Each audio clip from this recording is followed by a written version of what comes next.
Korea has classified Mpox, an infectious disease, subject to border screening, requiring passengers from 8 African nations to report any related symptom to authorities upon arrival. So what has prompted this decision by health authorities here? How does this latest Mpox outbreak differ from that back in 2022? And why are children in Congo bearing the brunt of the outbreak? Hello and welcome to Thursday's edition of Issues and Insiders for August 29th here in South Korea. I'm Min Sunhee. Mpox is fueling fresh fears as the global health body declares the latest outbreak an emergency of international concern. For more on this, I have Doctor David Kwak at Soon Chun Hyang University. Dr. Kwak, it's been a while. Welcome back. Good afternoon. Thanks for having me. I also have Kim Siyoung, a foreign correspondent, joining us live from London. Siyoung, it's good to have you with us. Good afternoon. Right, Dr. Kwak, let's start off then with some general information about Mpox. What is it? How is it transmitted? What are the symptoms? And how deadly, Dr. Kwak, is it? Right, so Mpox actually was originally called monkeypox. It belongs to a gene of a virus called orthovirus, orthopox virus, that is. It acts like any other pox type of viruses, but the important factors that I may pick a few out of would be that it's zoonotic. So as you can see in the picture, zoonotic transmission means that it can transfer among animals, but it can also transfer to and back from humans, meaning it can go back and forth. Secondly, another important factor is that it's mostly close contact transmitted. So as opposed to how we've experienced with COVID-19 in the past, where it was mostly considered airborne, and if you come into certain proximity, you're very likely to get the transmission. This particular virus is transmitted through contact, such as through hugging, such as through coitus, such as through kissing. So the proximity and the gathering of the infected people definitely does matter here. And another factor is that the transmission, the fashion of transmission quite closely mimics any other viruses. It's usually dormant for up to about 2 to 3 weeks, and then once it starts giving the symptom, it causes general myalgia, fatigue for about a couple of days, and then starts to cause you rashes that most commonly spreads from head and then to the rest of the body, which is quite indistinguishable from other types of pox viruses such as chickenpox. But the biggest difference would be that its vesicular rashes is morphologically kind of distinguishable from other types of chickenpox as well. Overall, its death toll is rated to be quite low, but it can cause death still and also cause more deaths in people who are immunely weakened. So we definitely need to watch out for those factors. Right, which is perhaps why, Siyoung, 2 weeks ago, as I mentioned earlier, the World Health Organization declared Mpox a public health emergency of international concern. Siyoung, tell us a bit more about this decision and the reasons behind it. Yeah, so the WHO Director General, Dr. Tedros Adhanom Ghebreyesus, has determined that the upsurge of Mpox in the Democratic Republic of Congo and a growing number of countries in Africa constitutes a public health emergency of international concern, otherwise called FAKE under the international health regulations. So this decision came in on the 14th of August with the declaration coming on the advice of an IHR emergency committee of independent experts some 2 weeks ago on the 14th of August. So this status is given by the WHO to extraordinary events that pose a public health risk to other countries through the international spread of the disease. Now, the strain, the variant known as Clade 1b, first emerged in September among sex workers in the DRC mining town of Kamituga, around about 270 kilometers from the border with Rwanda. The virus then actually spread to Bukavu, the capital of South Kivu, and other health zones, including those near the Riziki border and Kamaniola. So far, 18 countries including African countries such as Burundi, Cameroon, the DRC, Ghana, Ivory Coast, as well as Rwanda, as well as Sweden, Thailand, and other Asian countries have reported cases, a total of 18 countries. Now, the WHO actually declared the virus fake, but emphasized that Mpox is not the new COVID. And this is the second sort of emergency alert relating to Mpox from the Global Health Agency in 2 years. The current outbreak is mostly triggered by clade 1, believed to be a more serious variant that can spread through skin-to-skin contact. And obviously compared to the 2022 outbreak of clade 2 variant, it has a lot higher fatality rate at around 3.5%, according to the WHO's latest estimate.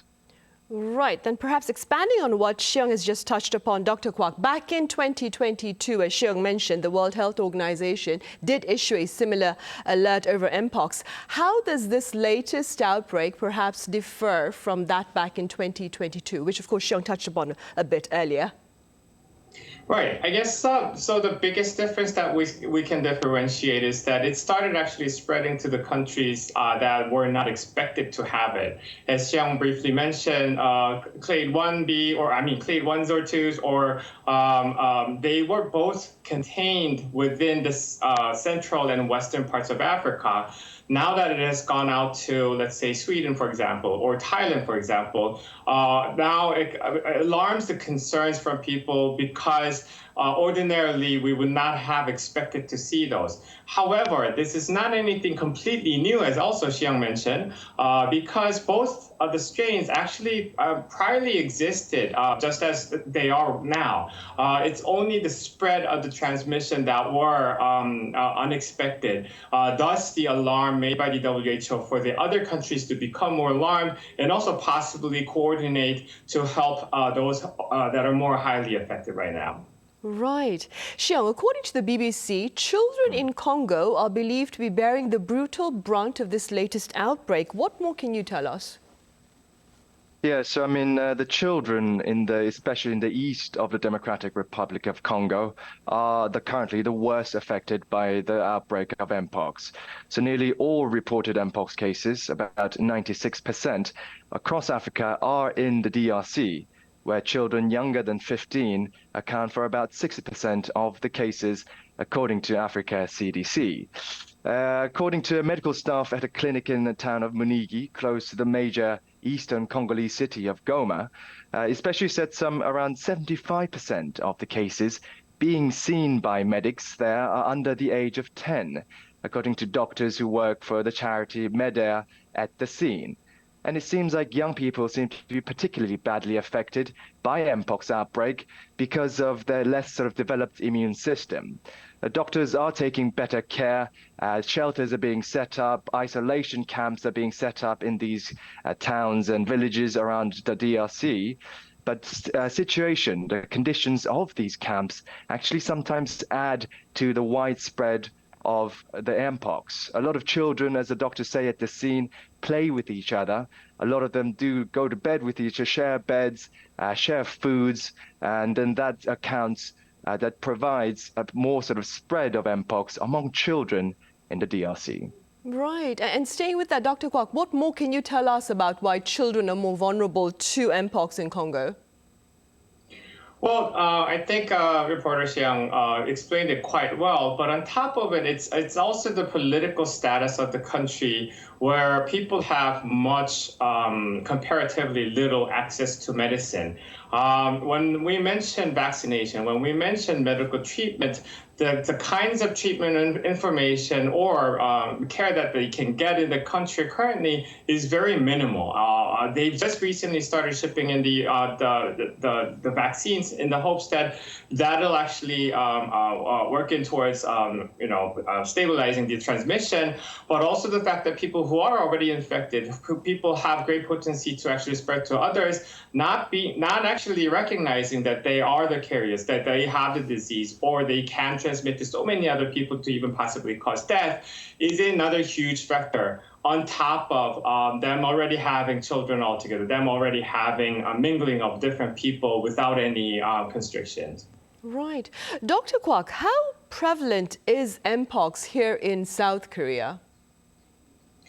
I can safely say it is quite not prevalent at this time. I think it was last year when our own government became a little more concerned than usual because there are about 2 different times where we started having 40-some and 50-some of new cases of Mpox. But I believe so far we have accumulated about 150 or slightly above of the numbers. But most of the numbers actually come from a year ago or 2 years back, who were rather able to be actually suspected of their tracings of transmission.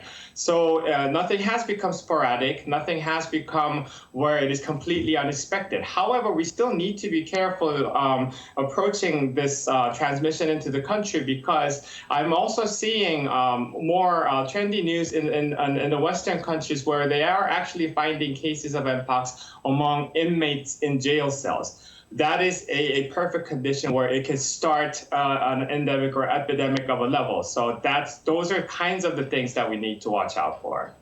Right, Dr. Kwak, so you mentioned that last year alone, then Korea recorded a total of 151 cases of Mpox. Is this number in itself a cause for some concern, do you think? Well, as just mentioned, I don't think so. Quite honestly, of course, COVID-19 started out from a small number, but 151, even from out of the 151 numbers, quite a lot of them were belonging to a certain minor social group, which were to be expected at higher chances of getting the Mpox. Now, it being more transmissive to the general public, still, it is only through very close contacts, such as through skin touching, mucosal touching, or coitus. So in that regard, even if we have had 151 numbers to begin with, I don't think there's great chance that number is going to suddenly grow up to be thousands or even tens of thousands yet. Right, I see. And Siyoung, then, what can you share with us about the spread of Mpox there in the UK and the country's response? Yes, I mean, currently in the UK, there has been no new cases of the new strain, the new variant, Clade 1b, which is causing the most issue currently. Mpox obviously has been regarded as more of an endemic type of virus until now, until the vaccination had been widespread, starting from the 70s, 80s, and things like that. Recently, as of August 22nd, which is last Thursday, the UK did say it does not recommend pre-travel vaccinations for Mpox and will continue to update vaccination recommendations based on latest data, which means that they are obviously taking precautions. They know that there's a situation. First case of Clade 1b outside of Africa was confirmed in Sweden as well, which means there is a chance of it spreading rapidly across the European continent and obviously the island of Britain. And however, the UK HSA recommends that people traveling to areas affected by the outbreak take precautions to reduce the risk of infection, such as avoiding close contact with the local people, especially those with a rash, so visible conditions of Mpox. And basic medical approaches, I guess, people who have been in contact with someone with Mpox should monitor for signs and symptoms for 21 days, 3 weeks, and avoid sexual activity during that time. And this follows the WHO guidelines.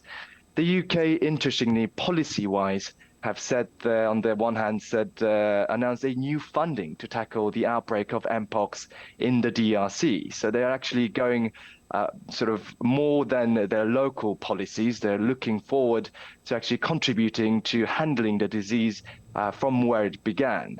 So a lot more precautions at this stage. There hasn't yet been any confirmed new cases of the new variant, Clade 1b. Right, I see. Meanwhile, Dr. Kwak, Korea, for its part, has begun border screening in response to this latest outbreak. That being said, do you suppose this latest Mpox outbreak could perhaps lead to another global lockdown similar to the one we saw during the COVID-19 pandemic? Well, I understand how people could become worried to the level where we're worried. We're starting to worry about possible lockdowns, but I don't think there is I don't think there's significant chance at all that this would develop into something of that magnificent size. Namely, because we already know where the virus is coming from geographically. So heavily focused on one particular geographical area, still knowing it is spreading to other unexpected countries, but those countries, their medicine, their medical treatment level is much more accessible, and the people there are much more easily informed about the situation. So, as if we can globally coordinate with other countries to actually really target this one heavily affected geographical area to mitigate any more further transmission among their own population, I think it'll drastically reduce any further chances that it'll come out of the country. Number one. That's number two. Also, as I briefly mentioned before, the modality of transmission, as opposed to COVID-19, even though this can be traveled through air, respiratory droplets and surfaces where people have touched upon while they were having rashes, as long as we keep a certain level of sanitary measures, the hygienic measures, it is very unlikely that the virus will actually spread to any general population, some random person. So as long as we stay alerted and then also coordinate globally to really target in the earlier phase of the spread on that particular geographical area, I think it will really dissipate, being the title of the news as it is now. Right, and speaking about global coordination, Siyoung, I understand the World Health Organization recently disclosed its response strategy to Mpox, right? Do tell us a bit more. Sure. And relating to what the Dr. Kwak said just now, WHO Director General, obviously Dr. Ghebreyesus, did say that Mpox outbreaks in the DRC and neighboring countries can be controlled and can be stopped, but did add that doing so requires a comprehensive and coordinated plan of action between international agencies, local partners, civil society, researchers, especially even pharmaceutical manufacturers for their medicine and vaccinations. So in accordance to that, the WHO today did, on the 24th, launched a global strategic preparedness and response plan to stop outbreaks of human-to-human transmission of Mpox through coordinated global, regional, as well as national efforts. So the plan covers the 6-month period of September 2024 to February 2025, envisioning $135 million funding needed for the response by the WHO, member states, partners including the Africa Centers for Disease Control and Prevention, Africa CDC, communities, researchers, among others. So the plan actually is available on the WHO website and builds on the temporary recommendations as well as standing recommendations issued by the WHO Director General.